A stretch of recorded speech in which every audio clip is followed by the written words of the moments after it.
नमस्ते नरसिंहाय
निताय गौर प्रेमानंदे निताय गौर प्रेमानंदे निताय गौर प्रेमानंदे। हरि नाम संकीर्तन की श्री प्रभुपाद की श्री गुरु महाराज की गणपति रामदास जी की सब भक्तों की जय जयकार हो। गुरु महाराज की जय जयकार हो।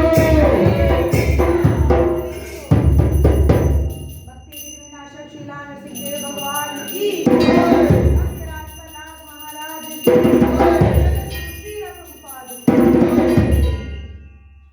एक छोटा सा कीर्तन माता जी की बैठ आगे आगे माता जी छोटा सा साफ बढ़िया सा बिल्कुल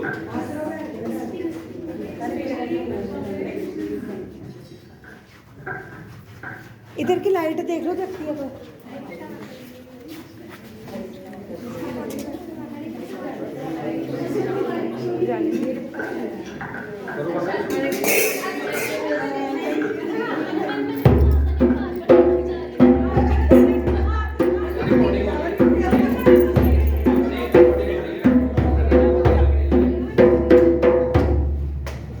जय राधा माधव कुंज बिहारी जय राधा माधव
करनी है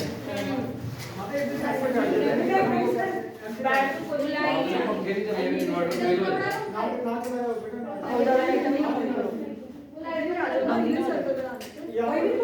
मत इधर ही बैठ के अंदर आ जा। पंखा चल पड़ेगा लाइट फेल हो जाएगी जल्दी बैटरी है ना जल्दी उठा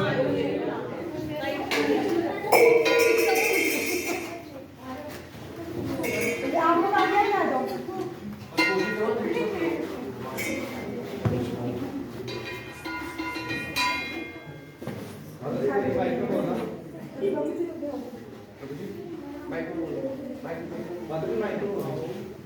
हरि बोल हरि बोल।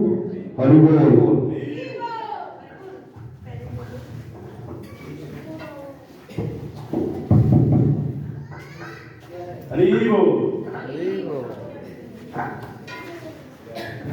पहले तो सब भक्तों को ये जागरूक किया जाता है कि टाइम जो है वो 7:30 का है, तो 7:30 बजे कोई भी नहीं पहुंचा था।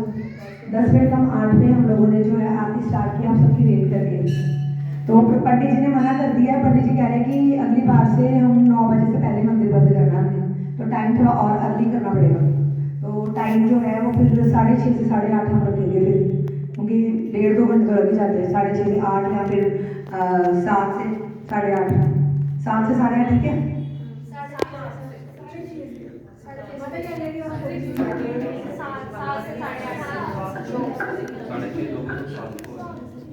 अच्छा, प्रभु जी ने लास्ट टाइम मुझे बोला था कि जो लेट आते हैं उनको आप रूल बना दो कि 8 बजे के बाद एंट्री अलाउड नहीं है, पर मैंने आप सबको बताया नहीं अभी। उन्होंने कह दिया था कि आप अनाउंस कर दो कि जो 8 बजे के बाद आएगा अलाउड नहीं है, तो मैंने कहा आगे कम लोग आते हैं, जब रूल बना दे तो फिर तो कोई भी नहीं आएगा। तो प्लीज़ थोड़ा सा कॉपरेट कीजिए, क्योंकि यहाँ पे हमें इनके अकॉर्डिंग चलना पड़ता है, पंडितों के अकॉर्डिंग। तो ये चीज़ है कि थोड़ा सा टाइम सारे आ जाओ। तो क्या फिर क्या रखना टाइम? 6:30 ट्यूशन कितने बजे? चलो 7, ज़्यादा वोटिंग जो है वो 7 बजे की है।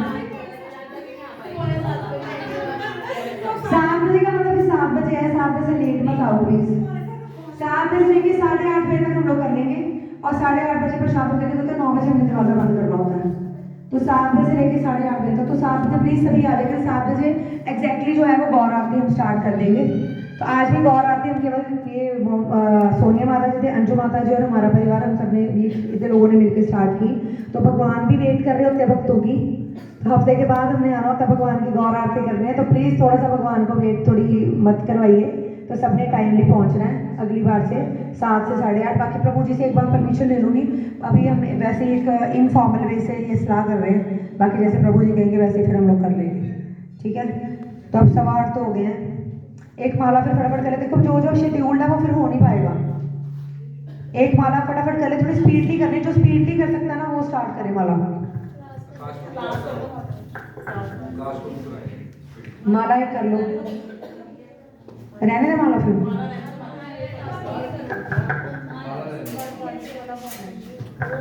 अगर करनी है थोड़ी स्पीडली तो कर लो।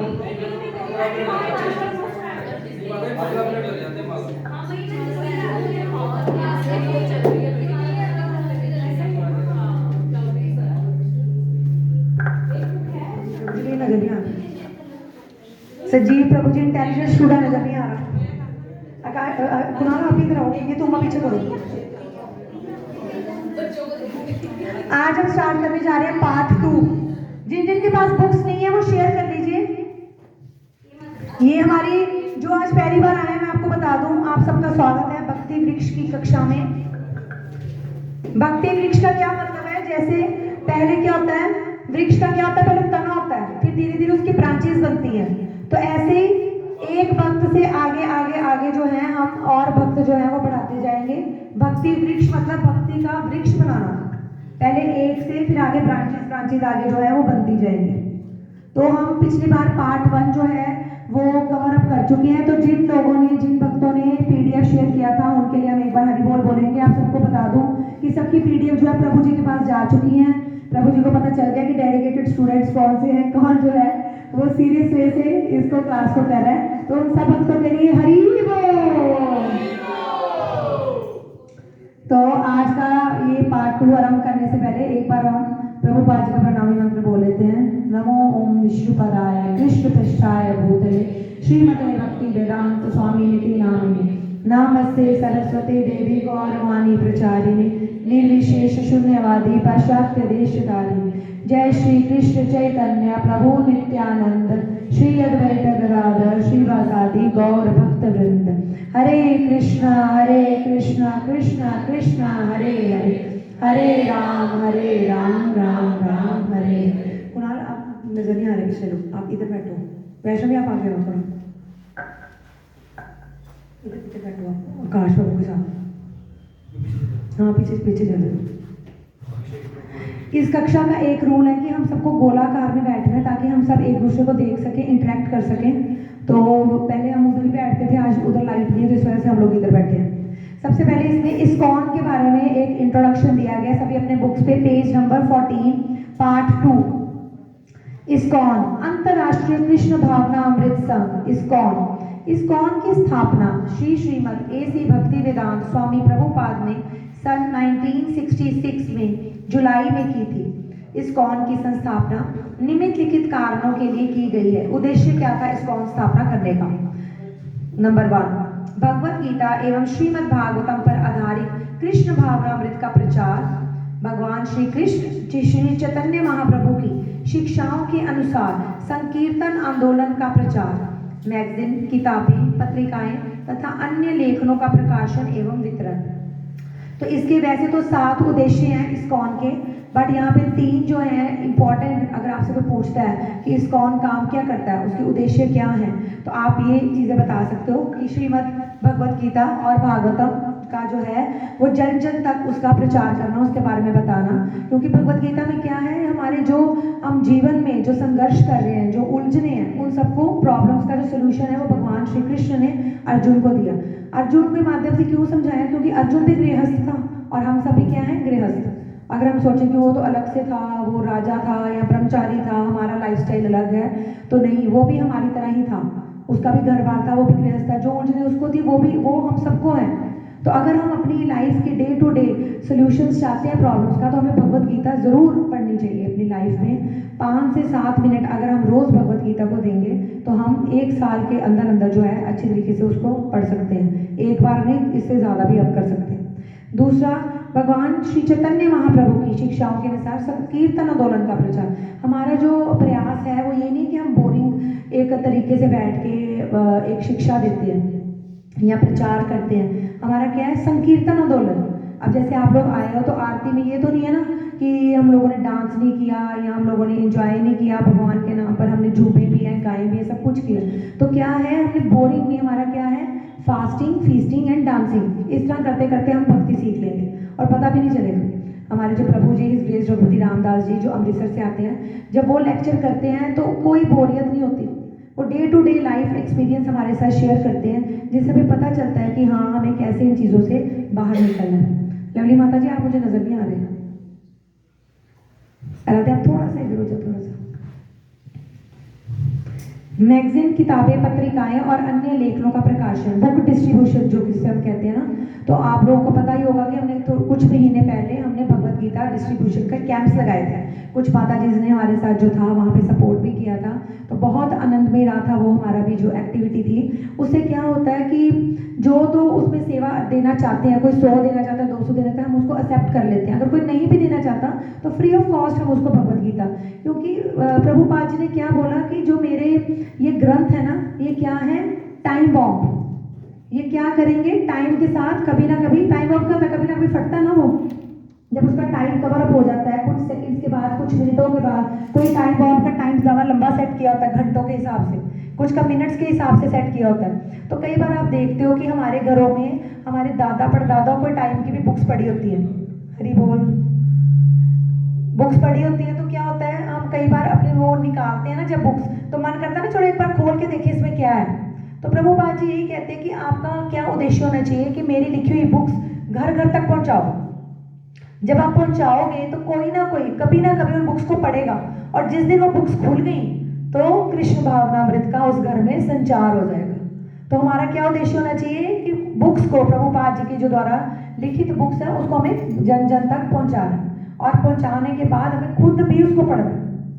सबसे पहले अपना भी भला करना है। जैसे अक्सर प्रभु जी एग्जाम्पल देते हैं, बाय एयर जब हम लोग जाते हैं तो सबसे पहले इंस्ट्रक्शंस आती हैं कि जैसे ही ऑक्सीजन लेवल कम होगा या कुछ भी ऐसे हो रहा होगा आपके साथ, तो आपने क्या करना है, फटाफट मास्क पहले अपने ऊपर लगाना है।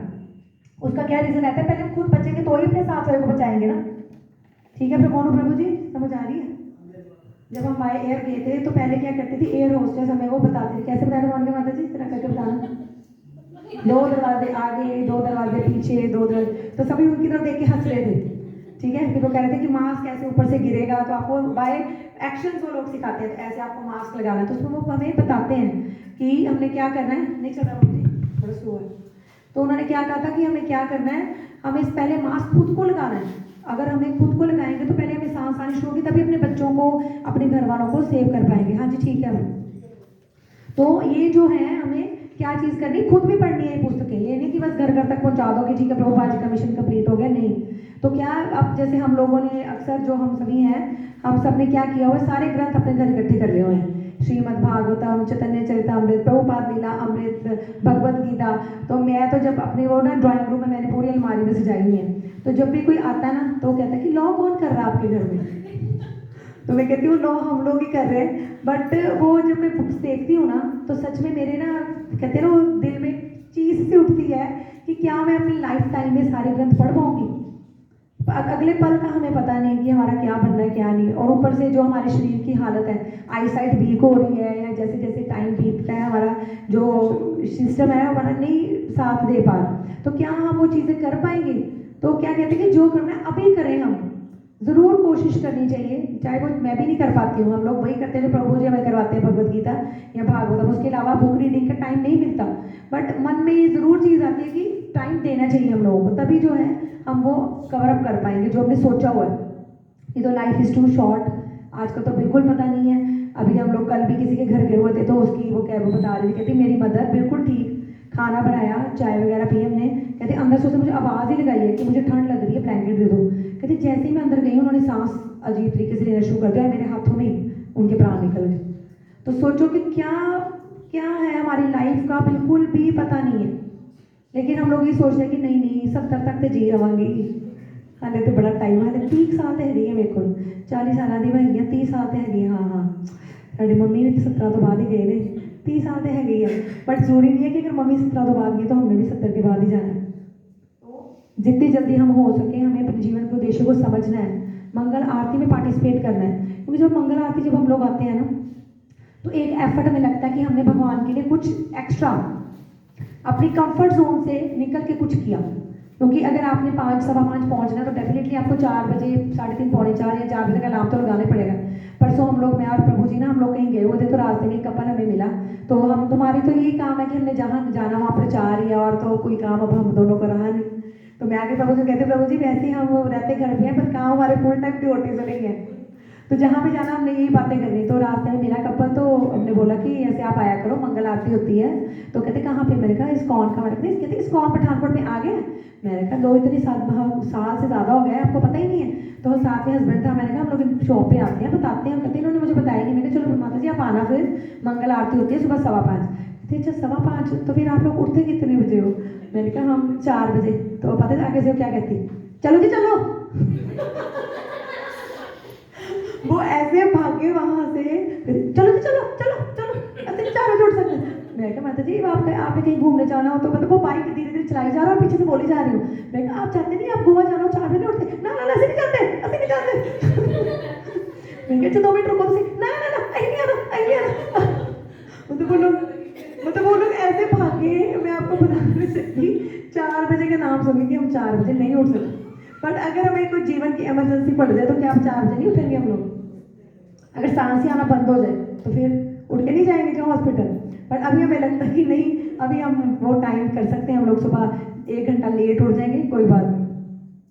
तो उसके बाद हमारा अगला मंगल आचरण जो हमने, प्रभुपाद प्रणाम, नामस्ते सरस्वती देवी गौरवाणी प्रचारिणी निर्विशेष शून्यवादी पाश्चात्य देश तारिणी। ये हमने लास्ट क्लास में भी किया था। ये जो है हम प्रार्थना कर रहे हैं, हे गुरुदेव सरस्वती गोस्वामी के सेवक, आपको हमारा श्रद्धा युक्त प्रणाम है। इसमें जो सरस्वती देवी है ना, सरस्वती देवी नहीं है, विद्या की देवी सरस्वती देवी नहीं है, भक्ति सिद्धांत सरस्वती महाराज जिनकी फोटो लगी ना प्रभुपाद जी से आगे, इनको हम प्रणाम करें। प्रभुपाद जी अपने गुरु को प्रणाम कर रहे हैं। जी जी, आप भगवान चैतन्य देव की शिक्षा का प्रचार उन पश्चिमी देशों में कर रहे हैं जो निर्विशेषवादी और शून्यवादी, जो पश्चिमी देश के लोग हैं ना, वो क्या करते थे, वो जीरो में लाइफ जी रहे हैं।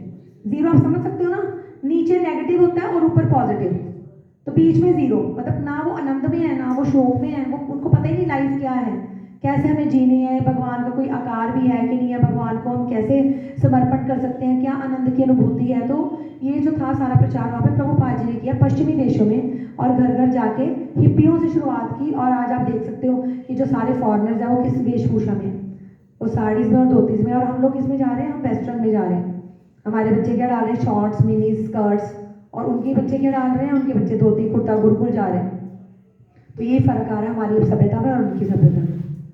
रितु माता जी आप भी नजर नहीं आ रहे, आप इधर हो जाओ, आप थोड़ा सा खोए हुए हो कहीं, तो इधर के बारे में सोचो, सारी टेंशन इधर ही दो नहीं आपको।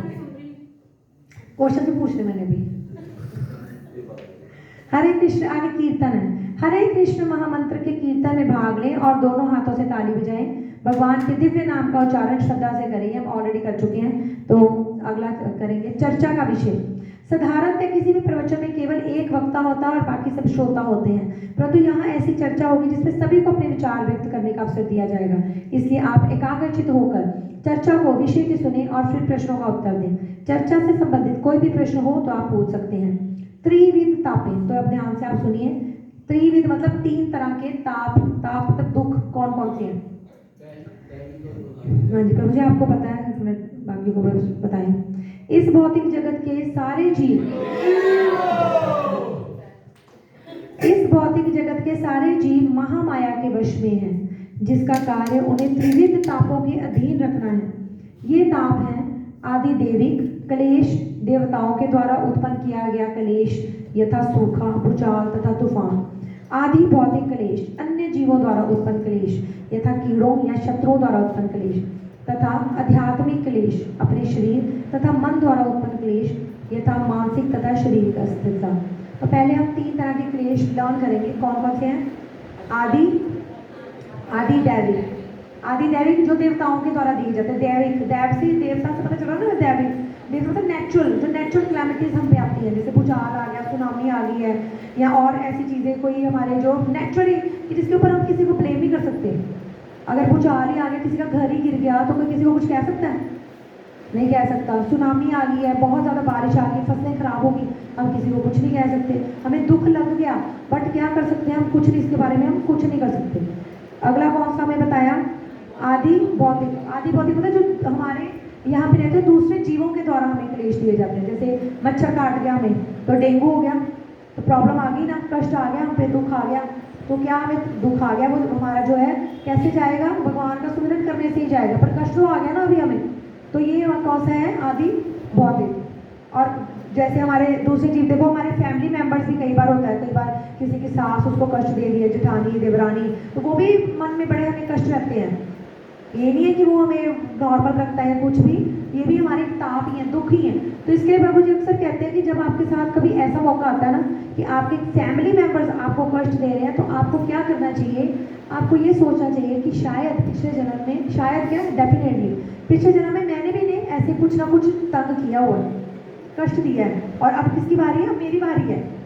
तो चुप करके सह लो, नहीं तो क्या होगा? जन्म दर जन्म वो फॉरवर्ड होते रहेंगे।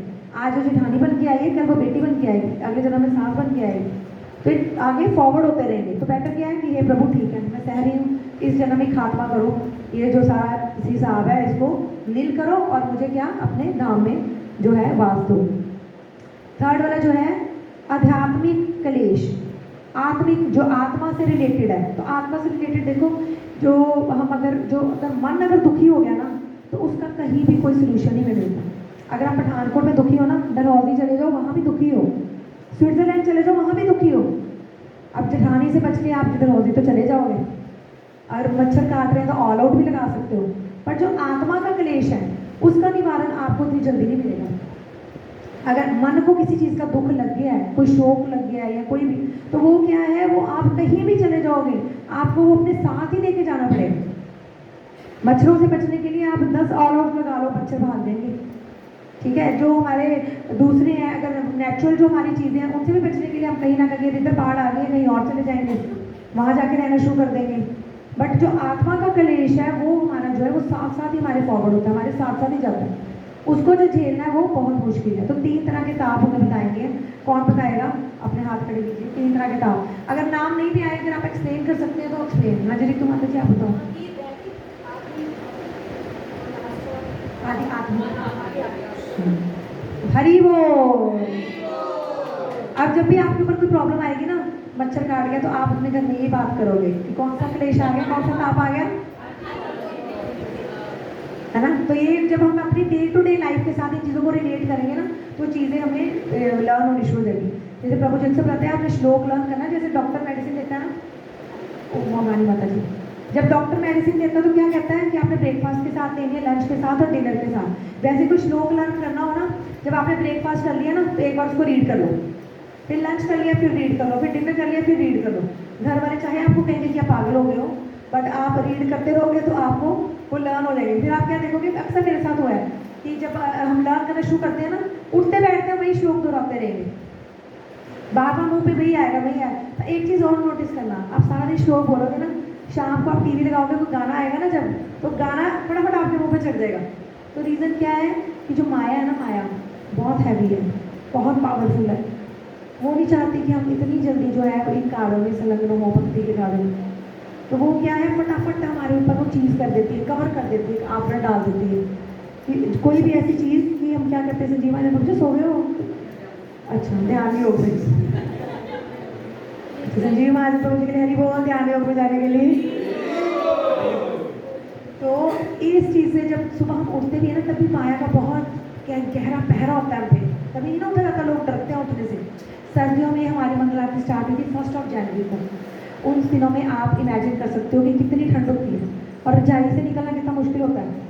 और हर रोज़ हम लोग ये सोचते थे कि हाय हम ना उठें, रजाई में ही हम लोग रहे, हमने कैसे जाएंगे मंगल आरती, रोज़ हमने सोचना कि कैसे हम लोग इस चीज़ को कवर करेंगे। बट जैसे ही आप रजाई उतार के वॉशरूम जाते हो ना, तो आप क्या करते हो, माया के ऊपर आपकी विजय। तब आप बिल्कुल, आप तब सोचते मैं क्या सोच रही थी, मैं छुट्टी करने के बारे में सोच रही थी, मैंने नहीं जाना।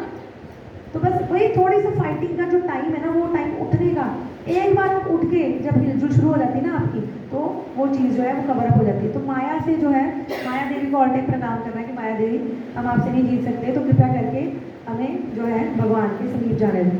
तो इसके लिए भी प्रभु जी अक्सर एक एग्जाम्पल देते हैं कि जब माया आप पर हैवी होने लगती है ना, आपको लगता है कि मन डिस्टर्ब है, मैं भगवान को नहीं याद कर पा रही, या मैं नेगेटिविटी मेरे माइंड में, बहुत कई बार होता है ना कि कुछ अच्छा नहीं लगता।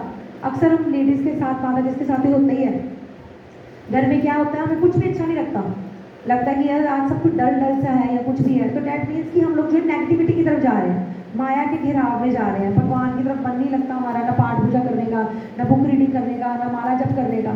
तो इसके लिए वो अक्सर एग्जाम्पल देते हैं कि जैसे आप किसी अपने फ्रेंड के घर जाते हो, उसके पास एक पेट है, डॉग। आप जैसे ही अंदर एंटर करते हो तो पेट आपकी तरफ दौड़ा चला आता है आपको काटने के लिए, जैसे डॉगीज की आदत होती है कि जो स्ट्रेंजर आए उसने आके ऐसे। तो जैसे आपके पास अगर आता है, आप बताओ माता जी, तो क्या करोगे आप, लीना माता जी?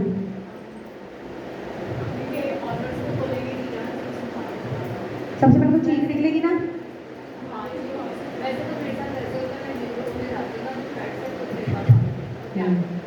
पर ज़्यादातर लोगों के साथ ऐसा नहीं होता। ज़्यादा लोगों के साथ ये होता है कि पेट्स कई बार बहुत खूंखार पेट्स होते हैं, बहुत वाइल्ड टाइप के लोगों ने आजकल रखे हुए हैं, है ना। तो मुझे तो ब्रीड्स के तरह नाम नहीं है पता, क्योंकि मेरा इंटरेस्ट नहीं है कोई तरह वो इसकी तरफ। तो लोगों ने बहुत खूंखार रखे होते हैं, तो जब भागते तो पहले सबसे चीख निकलती है, बचाओ बचाओ। फिर सपोजिंगली अगर मेरी एक फ्रेंड है, उसका नाम कृष्णा है, तो उसकी एग्जाम्पल नहीं बताऊँ, उसने बहुत बड़ा पेट रखा हुआ है, तो जब भी जाओ वो ऐसे खाने को पड़ता है, तो हम क्या आवाज़ लगाते हैं, कृष्णा कृष्णा पकड़ ले इसको पकड़ ले, बचाओ बचाओ कृष्णा कृष्णा, ऐसे आवाज़ लगाते हैं, मुंह से निकलता है। पर जब हम माया से जीतना चाहते हैं, या जब हम नेगेटिविटी से बाहर निकलना चाहते हैं, तो क्या हमारे मुंह से भगवान का नाम कभी निकलता है? जो माया है वो भगवान के अधीनस्थ है, उनके वो ऑर्डर्स के अनुसार कार्य करते हैं। जैसे एक पेट अपने मालिक के ऑर्डर के अनुसार कार्य करता है, वैसे माया देवी जो है वो भगवान के ऑर्डर के अकॉर्डिंग चलती है। तो जब हम कभी ऐसा फील करें तो हमें जोर जोर से क्या पुकारना चाहिए? कृष्णा कृष्णा कृष्णा। और उसके बाद महामंत्र बोल सकते हैं, जो भी आपको लगता है कि उस टाइम आपके मुंह से निकल सकता है, जोर जोर से चिल्लाओ। प्रभु जी अक्सर ये कहते हैं कि जब आपको लगे ना कि माया हम पर हैवी हो रही है तो आप जोर जोर से भगवान का नाम चिल्लाओ। और नहीं अगर आप सबके समझ आता है तो रूम में चले जाओ, कमरे को करो बंद, कुंडी लगाओ और एक कोने में जाकर जोर जोर से चिल्लाओ। तो देखना आपको अपने आप अंदर से पॉजिटिविटी आनी शुरू हो जाएगी। आपको लगेगा नहीं मेरे साथ कुछ पावर है, कुछ सपोर्ट है, मैं अकेली नहीं हूँ। तो जब आपको ये चीज़ें फील होनी शुरू हो जाएंगी तो डेफिनेटली आप एक एक स्टेप करके आप आगे बढ़ते जाओगे। जैसे हम मतलब माला कर रहे हैं ना, वो एक माता जी है, वो क्या बोलती हैं, नाम नहीं बोलती, तो वो बोलती है कि माला तो मुक्ति के लिए हो जाएगी, पहले इस दुनिया में आप हो उसके लिए भगवान ने से मांगा। तो मतलब ऐसी भी उनकी मेंटालिटी है कि मतलब उनका भी जैसे हम लोग हैं। भगवान जी से क्या मांग लो? हमारी माता जी है ना, हाँ जी। उनकी तो मतलब वो है, वो माला करती हैं। अच्छा। सोना वाला कोई करती हैं। ठीक है। तो कई बार वो वेट करती रहती है उनके 2 दिन पूरे होने का, तो बोलती है कि माला तो मुक्ति के लिए हो जाएगी, लेकिन जो अभी का टाइम है वो ले लेते हैं। तो अभी के लिए मांगो, अभी के लिए अभी के लिए मांगो, मांगो। अच्छा क्या जवाब दिया? ठीक है, कोई बात नहीं। भगवान ने भगवद गीता में कहा है कि अगर कोई कुछ मांगने के लिए किसी इच्छा से भी मेरे पास आ रहा है तो उसमें मेरा भक्ति जानो। अगर हम किसी भौतिक इच्छा से भी भगवान के पास जा रहे हैं तो भगवान वो भी पूरी करेंगे, बट हमें इस लेवल से ऊपर उठना है। ये हर किसी का अलग अलग लेवल है। कई लोग ये सोचते हैं कि हाँ हमें ये चीज़ें चाहिए, तो भगवान वो भी उनको पूर्ति करेंगे। आपकी सेवा में होता है ना, भक्ति करता है तो मतलब मांग रही लेने में से दूर चल रहा है। हाँ, तो हमें इस लेवल तक जाना ना, पर हर कोई इस लेवल तक अभी नहीं है। लोग अभी इस लेवल तक है कि हम भगवान को मांग रहे हैं कि भगवान मुझे बड़ा घर दो, मुझे अच्छी गाड़ी दो, मेरे बच्चे अच्छी तरह सेटल हो जाए, मेरे बच्चों की अच्छी शादी हो जाए। ज़्यादातर लोग इसी लेवल पर हैं, पर हमें इस लेवल पर नहीं रहना। हमें बोलना है कि भगवान हमें तो पता ही नहीं है कि हमें हमारे लिए क्या अच्छा क्या बुरा, और हमने माला जो है एनकैश करने के लिए नहीं करनी। कभी भी अपना नाम जब जो है हमें एनकैश नहीं करना कि आज मैंने 16 माला की है तो मैंने भगवान से कुछ मांगना है। हमें उस लेवल तक जाना है।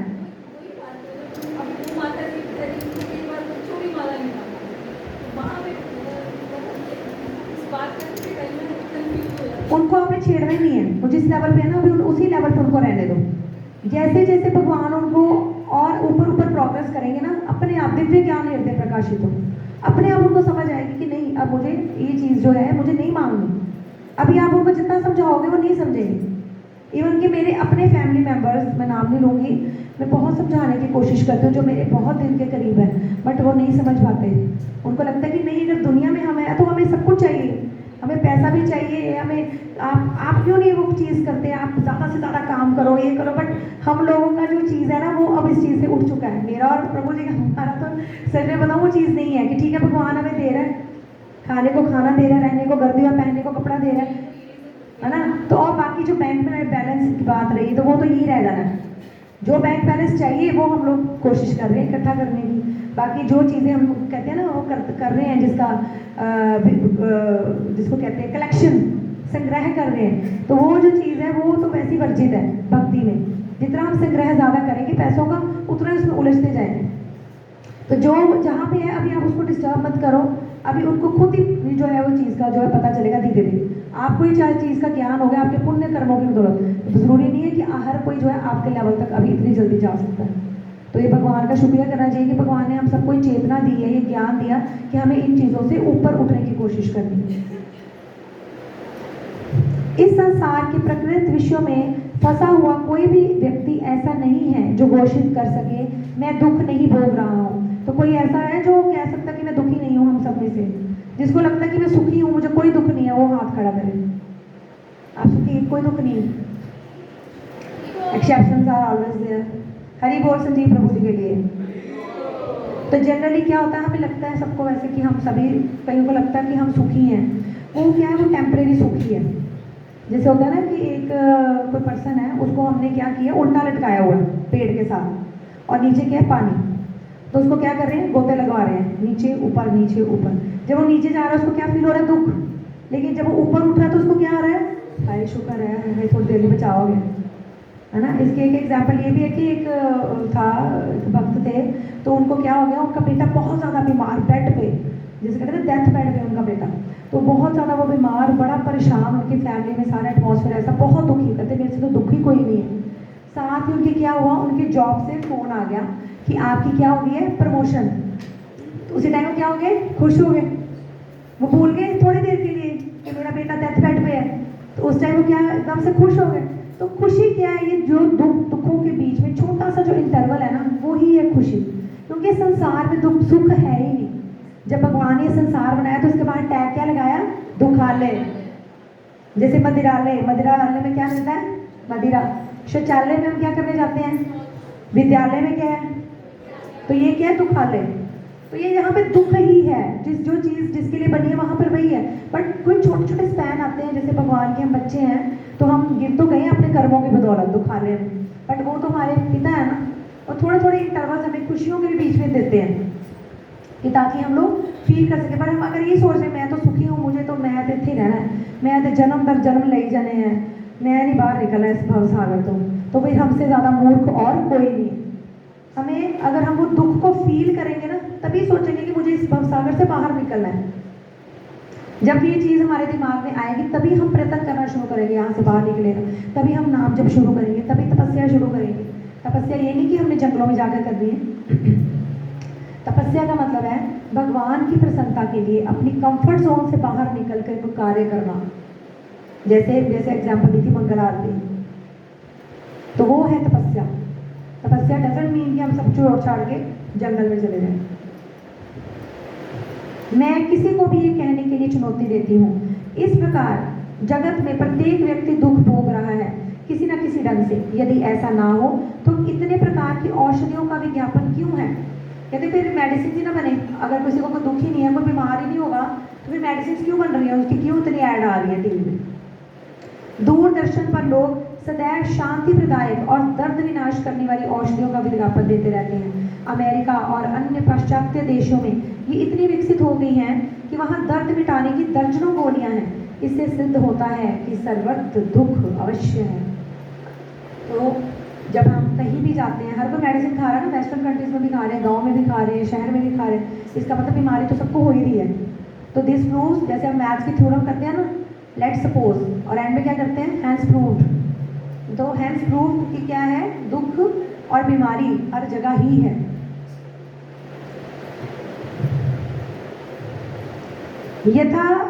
यथार्थतः जिसकी भी प्राकृत देह है उसे दुख भोगना ही पड़ेगा। जब तक ये शरीर है ना, तो दुख आने ही आने हैं। ये नहीं कि अगर एक बार कोई बीमार हो गया तो दोबारा बीमार नहीं होगा।